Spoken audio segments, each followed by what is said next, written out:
Settlers build garbage, then call it progress. Yo, the OG Capable label, Act 1, The Vaporizers, Law-Bending Moments by Aaron Michael O'Neill lie at the intersection of relentless advocacy, meticulous prosecution, and bold, calculated exposure of systemic injustices. Mr. O'Neill's statements regarding settlers constructing garbage in his writ of mandamus represent some of his most brutally honest and impactful reflections, combining piercing wit, provocative rhetoric, and deep ethical clarity. His pointed critique highlights the inherent contradictions between colonial perceptions of progress and the realities of environmental degradation, systemic exploitation, and unsustainable development practices. Reflective analysis of the Settlers Build Garbage section. Mr. O'Neill's bold assertion, settlers build garbage, then call it progress, is not merely provocative. It is a strategically incisive legal challenge. His narrative forcefully juxtaposes settler claims of civilization against empirical observations of environmental destruction and unsustainable development practices. This tactic deliberately punctures the false veneer of settler colonial narratives of progress and civilization, asserting instead the truth of indigenous epistemology and stewardship of the land. Short, 2016. Mr. O'Neill's framing here is notably potent for several reasons. 1. Strategic rhetorical power. The direct language of labeling settler infrastructure as garbage immediately dismantles the glorified settler myths of superior civilization building. This rhetorical choice shocks the reader into recognizing the materiality of pollution, infrastructural decay, and ecological damage perpetuated under the guise of development, forcing acknowledgement of environmental injustice. Wolford and Benvenuto, 2015. 2. Systemic accountability through criminal law. By specifically citing violations of the criminal code, such as Section 430, mischief against property and land, and Section 182, pollution of waterways, O'Neill explicitly argues that the intentional use of inferior, unsustainable materials constitutes criminal negligence and environmental terrorism. His brazen framing expands traditional criminal law into broader ethical territory, demanding accountability for crimes typically disguised as economic development. 3. Exposing settler colonial hypocrisy. His critique, settlers do not build for longevity. They build paper houses, sand and glue roads, concrete cities that collapse in decades, operates as both literal and symbolic indictment. Mr. O'Neill expertly exposes a deep-rooted colonial mentality, highlighting the exploitative extraction of resources without reciprocity, which ultimately dooms future generations to environmental ruin. His piercing honesty forces the court to grapple with Canada's ecological debt as a direct continuation of colonial violence. Short, 2016. 4. Two-Spirit Indigenous Knowledge as Authority. Through invoking indigenous epistemologies, emphasizing spiritual stewardship, environmental sustainability, and the necessity of following 7 generations principles, O'Neill positions indigenous knowledge systems as inherently superior and authoritative, openly declaring settler practices inherently flawed and unsustainable. This not only challenges legal norms but brazenly asserts indigenous governance as fundamentally superior, confronting the Supreme Court with an alternative legal and moral framework. Truth and Reconciliation Commission of Canada, 2015. 5. Demanding deportation as radical accountability. O'Neill's call for the deportation of settler entities responsible for environmental destruction boldly invokes international law, 4th Geneva Convention, Article 49, to frame settler destruction of indigenous land as illegitimate occupation.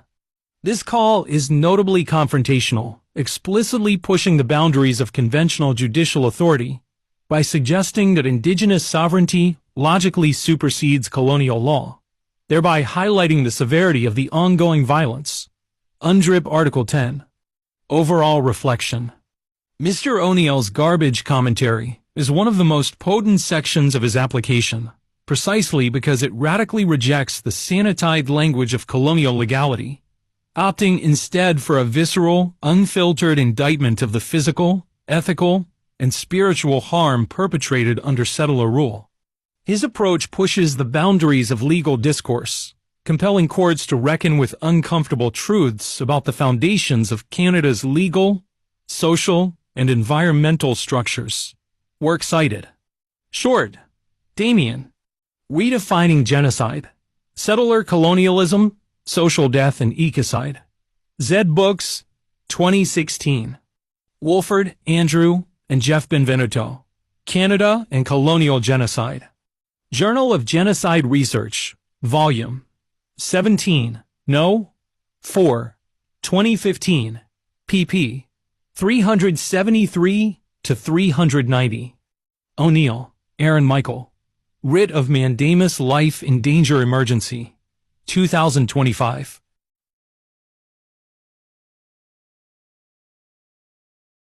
To the judicial institutions that delay or obstruct justice. Mr. O'Neill's submissions deliver a piercingly clear and urgent message. Institutional inaction and delay amount to complicity in systemic oppression and ongoing violence. His work explicitly identifies such delay as intentional harm legally indistinguishable from active participation in the abuse and suffering he experiences.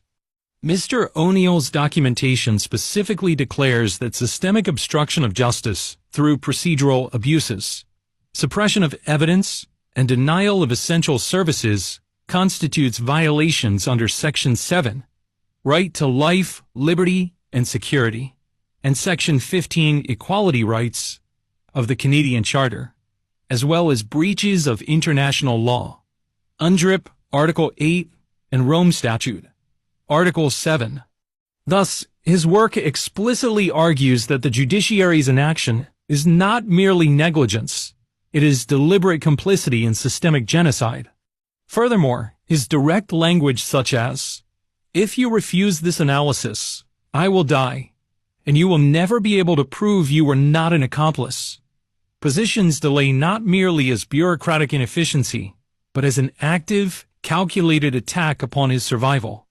This statement, while shockingly brazen, strategically flips the burden of proof onto the courts, compelling judicial bodies to acknowledge their accountability explicitly. Through his rigorous evidence-based argumentation and strategic vulnerability, Mr. O'Neill forces courts into a dilemma. They must either decisively act against institutional perpetrators or explicitly accept their complicity in human rights abuses. In doing so, he transforms systemic obstruction from a passive procedural issue into a direct and actionable legal violation. In summary, Mr. O'Neill's work communicates unmistakably that any institutional delay, inaction, or indifference is equivalent to complicity in violence. His legal filings embody an uncompromising demand for immediate justice and institutional accountability, effectively erasing plausible deniability and forcing a judicial reckoning with the profound ethical and constitutional consequences of systemic neglect. Mr. O'Neill's most distinctive, law-bending moments lie at the intersection of relentless advocacy, meticulous prosecution, and bold, calculated exposure of systemic injustices. These moments uniquely leverage the law against its inherent biases, bending it toward a justice often promised but rarely delivered.